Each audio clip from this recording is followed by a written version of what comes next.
తాజా అంశాన్ని చూస్తున్నాం. గచ్చిబౌలి పోలీసుల నోటీసులపై ఐఏఎస్ స్మితా సబర్వాల్ స్పందించారు. గచ్చిబౌలి పోలీసులకు పూర్తిగా సహకరించారన్నారు. మరింత సమాచారం మా ప్రతినిధి నాగార్జున అడిగి తెలుసుకుందాం. నాగార్జున, గచ్చిబౌలి పోలీసుల నోటీసులపై ఐఏఎస్ స్మితా సబర్వాల్ స్పందన ఏంటి?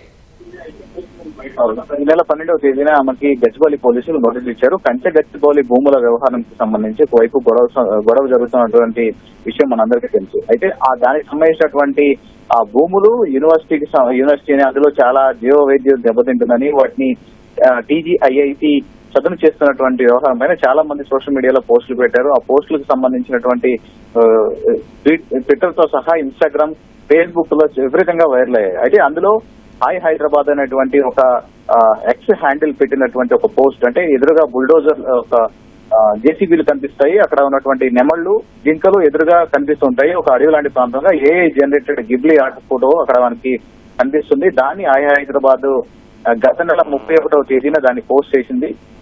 ఆ పోస్ట్ ని ఆమె రీపోస్ట్ చేయడం వల్ల అది కూడా విపరీతంగా వైరల్ అయింది. దాంతో పాటుగా దీని మీద సమాధానం చెప్పాలని, దీని వెనుక మీ ఉద్దేశం ఏంటి, దీని విధంగా మీరు రీపోస్ట్ చేయడం వల్ల మీ ఉద్దేశం ఏంటి అనేది అప్పుడు కేవలం స్మితా సబర్వాల్ కాదు, చాలా మందికి ఇలాంటి సోషల్ మీడియాలో ఏఐ జనరేటెడ్ వీడియోలు, ఫోటోలు పెట్టిన వారికి చాలా మందికి పోలీసులు నోటీసులు ఇచ్చారు. డిలీట్ చేసిన వాళ్ళందరికీ కూడా గుర్తించి వాళ్ళకు కూడా నోటీసులు ఇవ్వడం జరిగింది. దీని మీద వివరణ ఇవ్వాలని చాలా మందికి చెప్పారు. అయితే దీనికి ఈ నెల 12వ తేదీన ఆమెకు నోటీసులు ఇచ్చారు. దీనిపై ఆమె స్పందిస్తూ కొద్దిసేపు క్రితం ఒక ఎక్స్ లో పోస్ట్ పెట్టారు.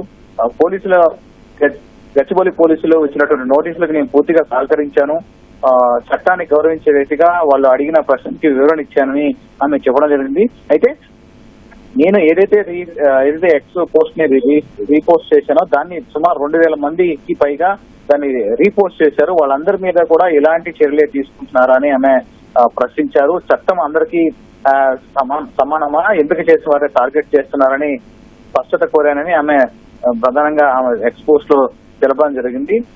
జస్టిస్ అందరికీ ఒకేలా ఉండాలి, అందరి ముందు ఒకేలాగా ఉండాలన్నట్టు ఆమె ఆ పోస్టు సారాంశం మనకి అర్థం అవుతుంది. సో దీని మీద ఇప్పటివరకైతే పోలీసులు ఎలాంటి స్పందన ఇవ్వలేదు. ప్రస్తుతం ఈయన్ని విపరీతంగా ఈ భూముల వ్యవహారానికి సంబంధించినటువంటి ఆమె నోటీసులకు స్పందించిన వ్యవహారంపై సర్వత్రా ఆసక్తి నెలకొంది. ప్రస్తుతానికైతే ఈ పోస్టుకు సంబంధించినటువంటి వివరణ పోలీసులు ఏమి వివరణ ఇచ్చారు దీనిపై తెలియాల్సి ఉంది. ధన్యవాదాలు నాగార్జున.